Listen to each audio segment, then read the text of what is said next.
ನಮಸ್ಕಾರ ವೀಕ್ಷಕರೇ, MMK TV ಕನ್ನಡಗೆ ಸ್ವಾಗತ. ನಾನು ಮೋಹನ್. ನೆಲಮಂಗಲದಲ್ಲಿ ಗ್ಯಾಂಗ್ ಅಟ್ಟಹಾಸ ಮುಂದುವರೆದಿದೆ. ಬಾಗಲಗುಂಟೆ ರಸ್ತೆಯಲ್ಲಿ ಅಡ್ಮಿಷನ್ ಕಮಿಷನ್ ವಿಚಾರಕ್ಕೆ ಕನ್ಸಲ್ಟೆಂಟ್ ಮೇಲೆ ಹಲ್ಲೆ ನಡೆದಿದೆ. ಶಿಬಿನ್ ಎಂಬಾತನ ಮೇಲೆ 10 ರಿಂದ 15 ಮಂದಿಯಿಂದ ಹಲ್ಲೆ ನಡೆಸಲಾಗಿದೆ. ಕೇರಳ ಗ್ಯಾಂಗ್ ದಾಳಿ ನಡೆಸಿರುವ ದೃಶ್ಯಾವಳಿ ಸಿಸಿಟಿವಿಯಲ್ಲಿ ಸೆರೆಯಾಗಿದೆ. ಈ ಬಗ್ಗೆ ಹೆಚ್ಚಿನ ವರದಿ ಇಲ್ಲಿದೆ. ನೆಲಮಂಗಲ ಸಾಮಾನ್ಯವಾಗಿ ಶಾಂತವಾಗಿರುವ ಪ್ರದೇಶ. ಈ ಪ್ರದೇಶ ಒಂದು ಕ್ಷಣದಲ್ಲಿ ಕ್ರೈಮ್ ಹಾಟ್ಸ್ಪಾಟ್ ಆಗಿ ಮಾರ್ಪಟ್ಟಿದೆ. ಹೌದು, ಬಾಗಲಗುಂಟೆ ರಸ್ತೆ ಜನಸಂಚಾರ ತುಂಬಿರುವ ಪ್ರದೇಶ. ಆದರೆ ಆ ದಿನ ಅಲ್ಲಿದ್ದವರ ಕಣ್ಣೆದುರೇ ನಡೆದದ್ದು ಭಯಾನಕ ದಾಳಿ. ಖಾಸಗಿ ಕಾಲೇಜು ಅಡ್ಮಿಷನ್ ಕಮಿಷನ್ ವಿಚಾರವಾಗಿ ಸಾಮಾನ್ಯವಾಗಿ ಮಾತಿನಲ್ಲಿ ಮುಗಿಯಬೇಕಾದ ವಿಷಯ, ಆದರೆ ಇಲ್ಲಿ ಆ ಮಾತುಕತೆ ಗಲಾಟೆಗೆ ತಿರುಗಿತ್ತು.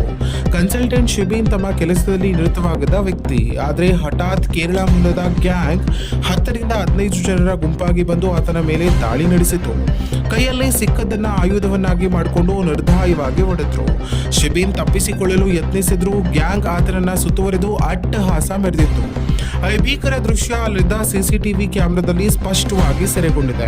ಪ್ರತಿ ಹೊಡೆತ, ಪ್ರತಿ ಕಿರುಚಾಟ ಎಲ್ಲವೂ ದಾಖಲಾಗಿದೆ. ಸ್ಥಳೀಯರು ಬೆಚ್ಚಿಬಿದ್ದು ನೋಡುತ್ತಲೇ ಇದ್ರು. ಯಾರಿಗೂ ಮಧ್ಯ ಹೋಗುವ ಧೈರ್ಯ ಇರಲಿಲ್ಲ. ಅಂತಿಮವಾಗಿ ಗಂಭೀರವಾಗಿ ಗಾಯಗೊಂಡ ಶಿಬಿನ್ ಅವರನ್ನ ತಕ್ಷಣವೇ ಸ್ಥಳೀಯ ಆಸ್ಪತ್ರೆಗೆ ದಾಖಲಿಸಲಾಯಿತು. ಇದೀಗ ಗಾಯಾಳು ಚಿಕಿತ್ಸೆ ಪಡೆಯುತ್ತಿದ್ದು ಆರೋಗ್ಯ ಸ್ಥಿತಿ ಸ್ಥಿರವಾಗಿದೆ ಎಂದು ತಿಳಿದು ಬಂದಿದೆ.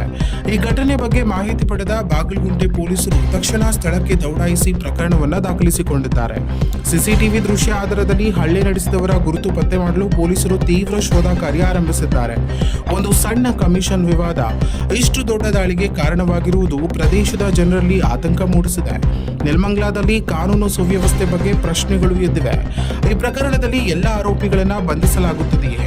ಗಾಯಾಳಿಗೆ ನ್ಯಾಯ ಸಿಗುತ್ತದೆಯೇ? ಇದೀಗ ಎಲ್ಲರ ಕಣ್ಣು ಪೊಲೀಸರ ಮುಂದಿನ ಕ್ರಮದ ಮೇಲೆ ನೆಟ್ಟಿದೆ. ಇನ್ನಷ್ಟು ಮಾಹಿತಿಗಾಗಿ ನಮ್ಮ ಎಂಎಂಕೆ ಯೂಟ್ಯೂಬ್ ಚಾನೆಲ್ ಅನ್ನು ಸಬ್ಸ್ಕ್ರೈಬ್ ಮಾಡಿಕೊಳ್ಳಿ.